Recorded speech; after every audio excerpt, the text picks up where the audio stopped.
Hi everyone! Alex here. Despair and destiny are two very common themes in JRPGs.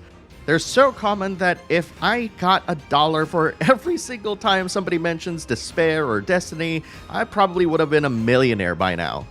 That said, I don't think anybody has considered these two words as the main driving themes for Intelligent Systems' approach for their Fire Emblem games. Despair describes the feeling that you have playing through Three Houses, in that it is a war that's not gonna go well, with three warring factions trying to wrest control over an entire continent. By proxy then, Destiny seems to describe Fire Emblem Engage really well, not just from its thematical standpoint, but where it stands in the timeline of Fire Emblem releases over the past several years. In this review, I want to examine how many of the individual pieces of Fire Emblem Engage reassert this concept. And since Three Houses' notoriety introduced so many players to the genre, I don't think it's unreasonable to bring that up when talking about this seeming duality with Fire Emblem Engage. In case you are new to the series, Fire Emblem Engage is a tactical turn-based RPG from Intelligent Systems, and published by Nintendo for release on the Nintendo Switch. I want to give special thanks to an anonymous fan who bought the game code for me. You play the role of Alear, who has animamnesia. By the way, that's not a technical diagnostic term, it's just something that I came up with. And when we catch up to them, we're at the cusp of defeating an evil being named Sombron, who is out to destroy the world. No sooner do we realize that we go on a millennium-long deep sleep, and when we wake up, things don't necessarily seem great, because not only did we lose every single memory of the previous encounter, but it seems like Sombron is at it again. In order to prevent his apocalyptic reign of terror, you'll have to collect all 12 emblem rings and bring peace back to Elyos. Because, as a divine dragon, you have the power to call upon the aid of warriors from other realms that are linked to each emblem ring.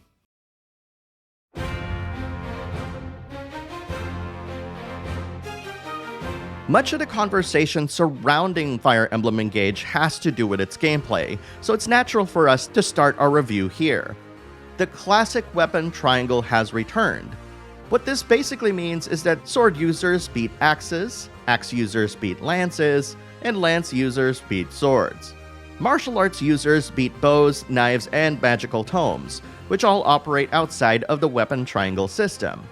This is all important because if you attack an enemy with their weakness in Fire Emblem Engage, this will break them and prevent them from counterattacking until their next attack. This means that any subsequent attacks to that same enemy will not be countered until the end of your player phase. This is a pretty big deal. Naturally, there are other types of weaknesses that exist in the game via unit types. For instance, archers are very powerful against flyers, and mages are really strong against heavy armored soldiers. And as mentioned, you are able to equip the aforementioned emblem rings to anyone, and when you fill up this meter, you'll be able to engage and sync with your emblem, which unlocks new abilities and weapons. Each emblem also has a super ability that can only use once during that specific synced sequence, and equipping these emblem rings will also give you specific stat boosts. As you can probably imagine, you can inherit skills from emblems, which you can buy using SP, which is obtained by just doing stuff with these emblems. In order to power up the stats of your emblems, you can create bond rings which kind of function like random gacha pulls, except of course you're not using real money to do so. And you can even craft more powerful bond rings if you have duplicates to further improve your stats. And as with other Fire Emblem games, you can change unit types and classes.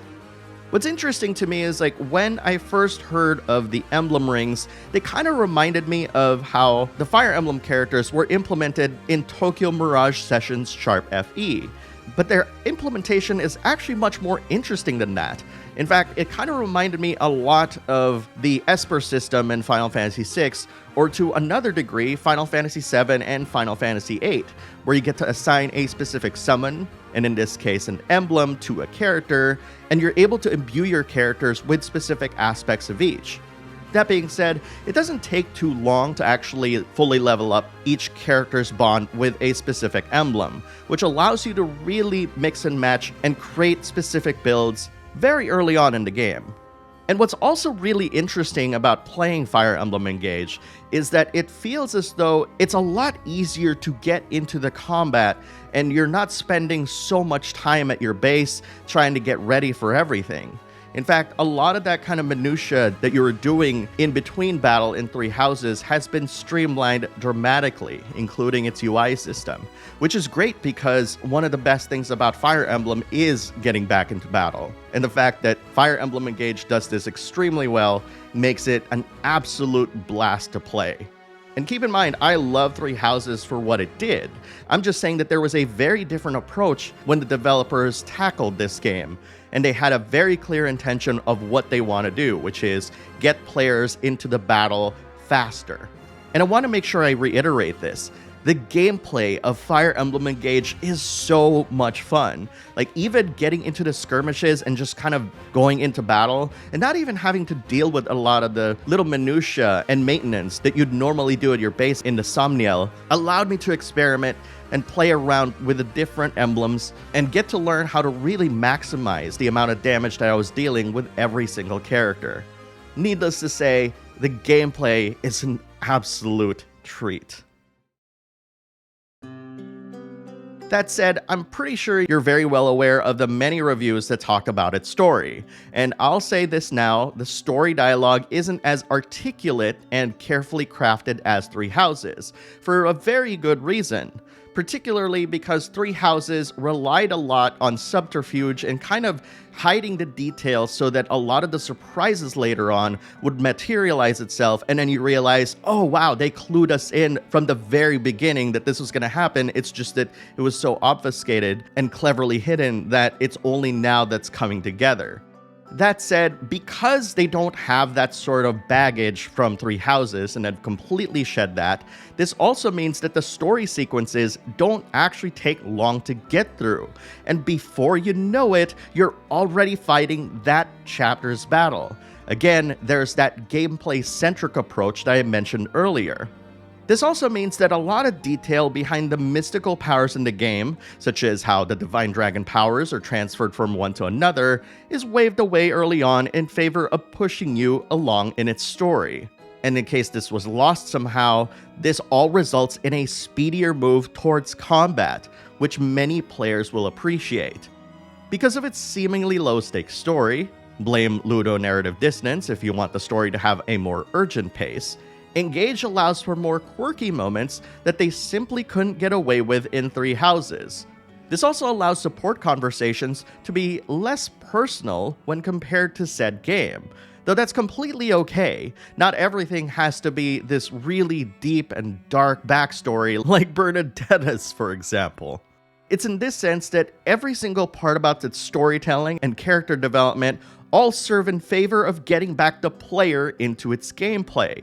Which again, when I think about Three Houses, it was a very even package where the story and the character development was given equal footing and time when compared to its battles. And I want to be clear that that's not necessarily a bad thing, but what I'm trying to say is that Engage has a very specific approach straight from the very beginning, and I think you'll be surprised to recognize that this approach was also present with how the visuals and the sound design of the game was designed. In fact, Alear's character art is supposed to contrast. Of course, whether this is good or bad is in the eye of the beholder. But the intention of having Alear visually have this really dark blue/red kind of color is to visually distinguish Engage from Three Houses immediately just by looking at it. This contrast could also serve as a metaphor for the developer's intention to contrast Engage from their outing in Three Houses, but also acknowledge the fact that Three Houses was a spectacular game in and of itself. This duality, this yin and yang, perhaps represents the approach that intelligent systems is going to have with their games, alternating between a serious Fire Emblem, like in Three Houses, with a more low-stakes gameplay-centric fare, like in Fire Emblem Engage. In fact, the character designs of Engage also reflect the contrast between Three Houses and said game. If you remember in Three Houses, everyone kind of started in this Garreg uniform that made everyone just kind of look the same in a way, with very minor differences between their hairstyle, their heights, and etc. Naturally, in Three Houses, you get a lot more of that diversity in the second half of the game. Fire Emblem Engage character designs, by contrast, is supposed to let you know that it's not going to be like that. Everybody has their own colorful personalities, and it's easy for anyone to just drop their guard, take in what's going on with the story and the characters, and just feel like you're meeting new and interesting characters. Again, it's a very low-stakes way of telling the story and introducing us to characters, which I really appreciate. And what's really cool about Fire Emblem Engage is that it is so gorgeous and it runs at a better frame rate than its predecessor. This is, of course, a combination of everything they've learned from previous Fire Emblems, including Three Houses.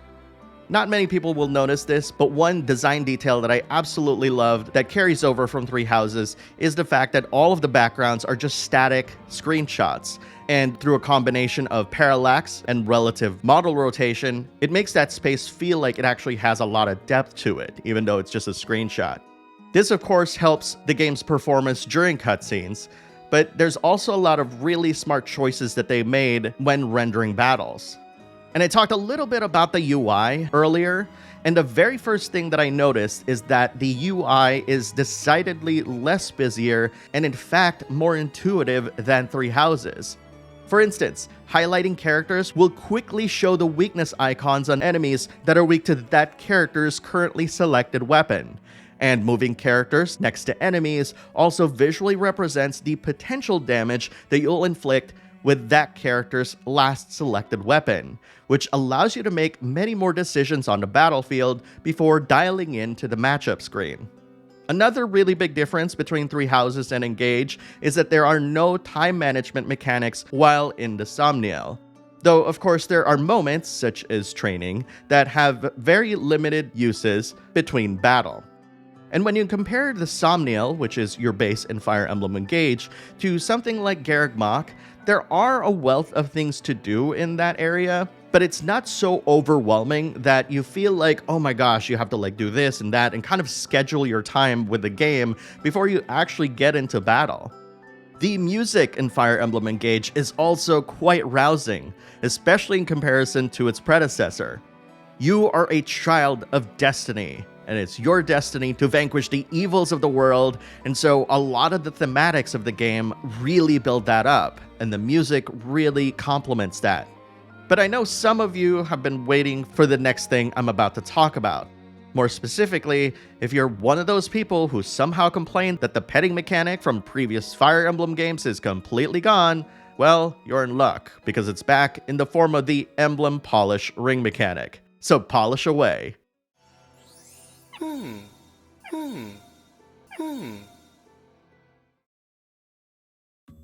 Fire Emblem Engage is definitely one of those games where a lot of people approached it with cynicism and just this strange dislike of the main character's design that upon closer inspection, there's actually a lot of things in the game that Intelligent Systems is using to communicate to the player base.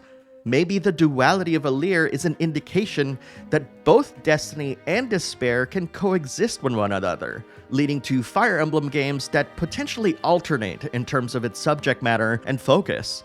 And despite that, what Fire Emblem Engage really delivers is a very riveting tactical turn-based RPG experience that you can really sink your teeth into, with lots of depth, lots of memorable and enjoyable characters, and a story that does not get in the way of getting into battle. This gameplay-centric Fire Emblem is already one of my favorite games of the year. And if the things we've seen in the game is any indication, I can't wait to see what's next for Fire Emblem.